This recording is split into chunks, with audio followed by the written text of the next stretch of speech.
Now I was going to do a Q-tipping video, but I don't have a spare Q, so I'm going to make one. This is now my new spare Q, just a piece of old wood stuck in a homemade drill stroke lathe thingy. We're going to sand it down roughly to dimension. I'm not going to bother with a ferrule, I'm just going to put the tip on it and then do a demonstration of how to shape the tip by hand. Let's crack on.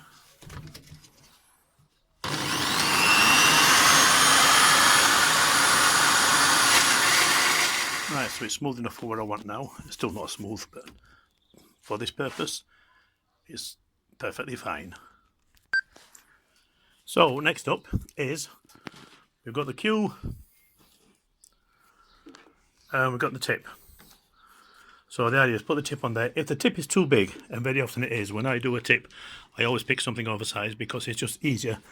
I don't have the steadiest of hands, so I'll get something a bit bigger than the shaft, and that way I've got a little bit of leeway. However, if you've got a tip that's been previously played in and it's the same size as a shaft, you don't have that luxury.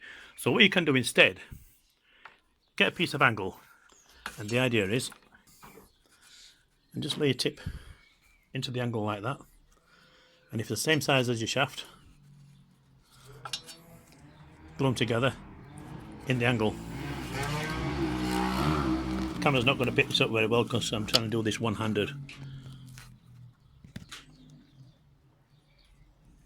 but as long as the tip and the shaft are both pushed into the angle, they'll match up perfectly. But like I say, we haven't done that. We've got the tip that's just a bit on the big side, which is fine. It gives us some leeway to chop some things off. We're back in the workshop. I did say on my advice about using a full sheet of sandpaper, fold it into thirds, okay? Like so, and use that side, not the side that's got the loose bits on. Use that side. It'll be supported now by the other two pieces, the two loose pieces, and you hold it like that, curved. Okay, that's how you hold it. This is actually 400 grit, I think.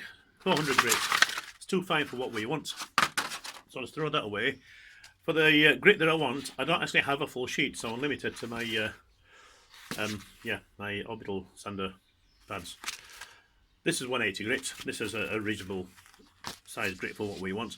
But again, same sort of thing. Fold it in half. This is a bit thicker and a bit stiffer than the full sheet was, so hopefully we'll get the same sort of effect. But the point is, you want to hold it in a curved fashion with one hand. Grab your Q. Now, this is a thing we made yesterday. It's not a real Q. Okay, it's just a bit of wood on a telescopic pole to simulate a Q. Like I said, all my Qs, I've got tips on them, they've all got really nice tips. So I'm just going to extend it to about the size what a Q would be, give or take.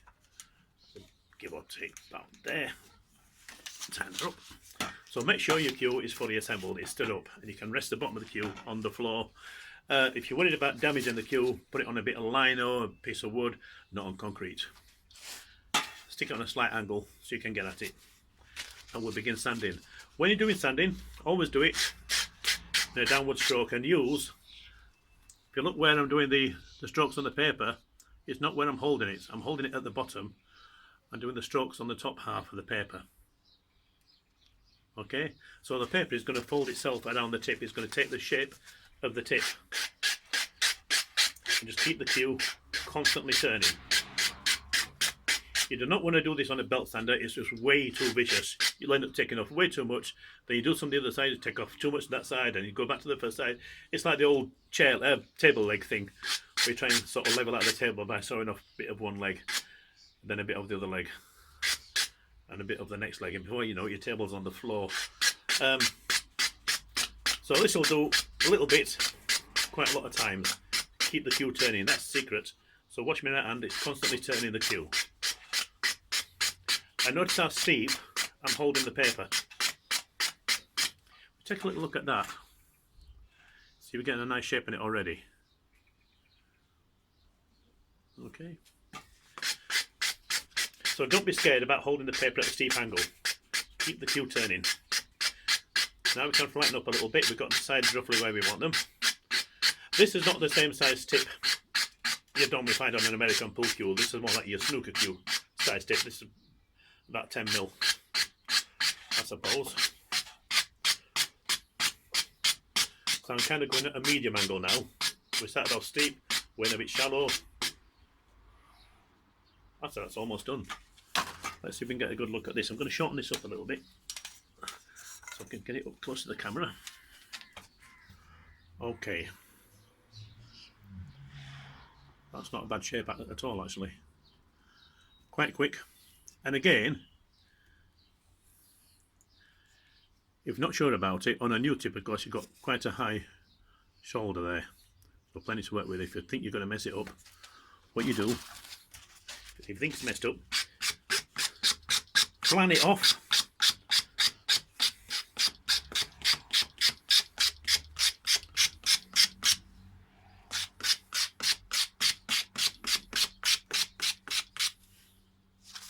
And start again.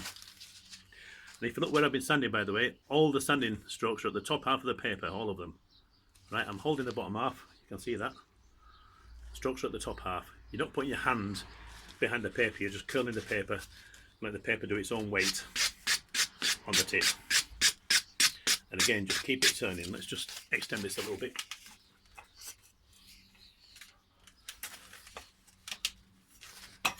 So you can see my hand on the camera. So again, paper at the bottom half. That's the other reason why you have the full sheet of this as well. So when you're holding it to the bottom half and standing with the top half, it's not going to start falling apart in your hands or falling out of your hands. This is actually just a little bit on the flimsy side, in all honesty, but it's working. It's doing a job. So let the paper do it. What you'll find after a few seconds returning the cue constantly, the bottom's going to wander away from you. Just keep repositioning it. Just constantly turning it.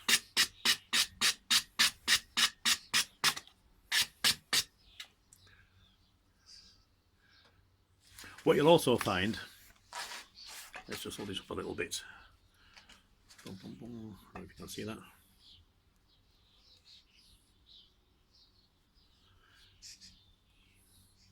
Now notice on the camera, the tip actually looks a lot flatter than it is in real life. That's interesting.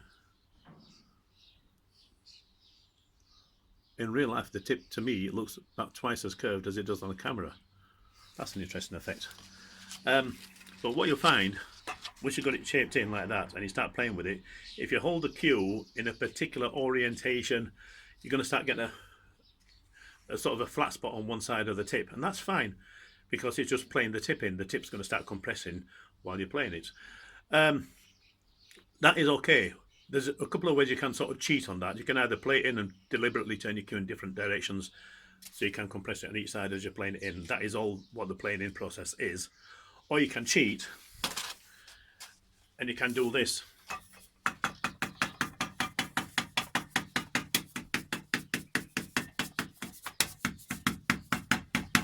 Bash it on the floor. I believe this is what the tip compressors are for. So I don't know if you can see that, we've got a nice little flat spot on the top. We're compressing the tip. That just saves playing it in to a certain extent. Let's give it a bit more sanding. I'm going to turn this the other way up now.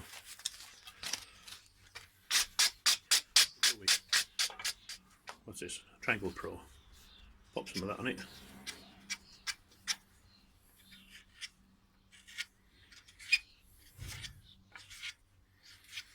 It says Triangle Pro. I think it's the same as Triangle, just more expensive.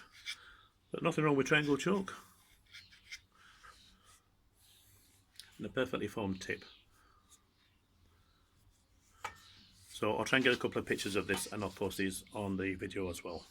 I hope that's helped in some way. But the secret, like I say, just keeping the thing turning while you're doing it by hand. Hold the paper at the bottom, brush it with the top half of the paper. If you can use the full sheets of paper, fold it into thirds, do that. If not, your electric sandpaper, third sheets will do. If you get the sticker ones, they're slightly thicker than the ones where you clip them onto the sander. So anything that's got a little bit of meat to it in terms of sandpaper, you don't want anything flimsy. You certainly don't want anything that's damp, because that'll just fall apart and won't do anything for you. So there you have it. As my mate would say, practice and enjoy. Now we had sort of finished, and then I thought I'll do a quick follow-up, because you'll have noticed on the video we showed you the tip, etc. A few little bits hanging off it, like it's got leprosy or something. So because it's a single layer tip and they're quite fibrous, so just take it down with a bit of fine stuff on the side. This is 2500 grit.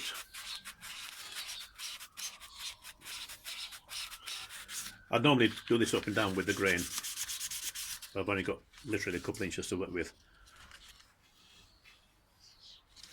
And then use the back of the same sandpaper for burnishing. You not burnish it at this speed, not by hand. You really need it on a lathe to burnish it, but if you don't burnish it, it's really not an issue. It's more of a looks thing than anything else. It's not like people say it protects the tip. Yes, it does. No, it doesn't. You know, you're not going to use your tip underwater. You can still make it look nice. You know, tips for indoor use only. Well, mine's used outdoors because I've got an outdoor table. But I don't use it in the rain. That's a lovely finish on that. But you see, we get rid of the fibre stuff around the side. I can't get over the way the tip looks a bit flat on the camera, but it's really, really domed. In real life, what I'm looking at here is really domed. On the camera, it looks relatively flat compared. I'm hoping also on the camera it looks at a good angle of what you're looking for. If it is, then you know you've got the right technique to hand now. So good luck with it. Hope it all works out. Bye.